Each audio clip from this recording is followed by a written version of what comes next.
అనుకోకపోతే ప్రభు వచ్చినప్పుడు ఆయన ఎలా ఎదుర్కొంటావు?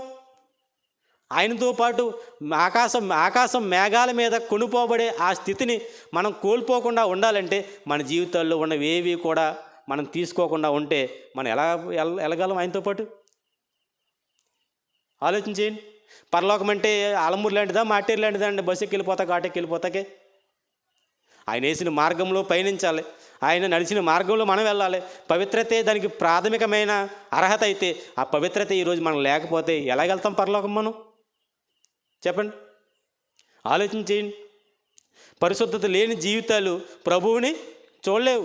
అందుకే చెప్తాడు హెబ్రీయుల పత్రికలో, పరిశుద్ధత లేకుండా ఎవడను ప్రభువును చూడలేడని చెప్పేశాడు దేవుడు. పరిశుద్ధులు కాకపోతే దేవుడిని చూడలేం మనం. ఎంత కల్మషం, ఎంత కలంకం మన జీవితంలో ఉంటుందండి. ఈరోజు పిల్లల్ని చూస్తుంటే ఆశ్చర్యపోతున్నాం. వారి నోట బూతులు, వారు చేస్తున్న పనులు, వారు చేస్తున్న వేషాలు, ఇవన్నీ చూస్తుంటే ఆశ్చర్యపోతున్నాం. వారి జీవితాలు కూడా చెడిపోయినాయి, చెడ్డ తలంపులు వచ్చేసినాయి.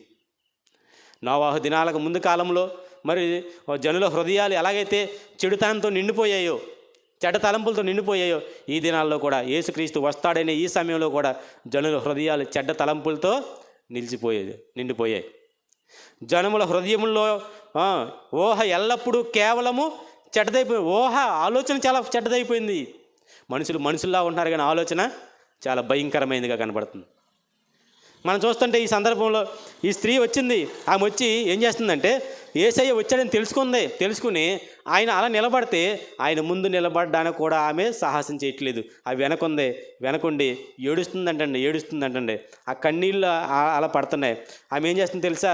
అత్తరుతో ఆయన పాదాలని పూసేసింది. 44 అంటాడు చూడండి అన్నమాట.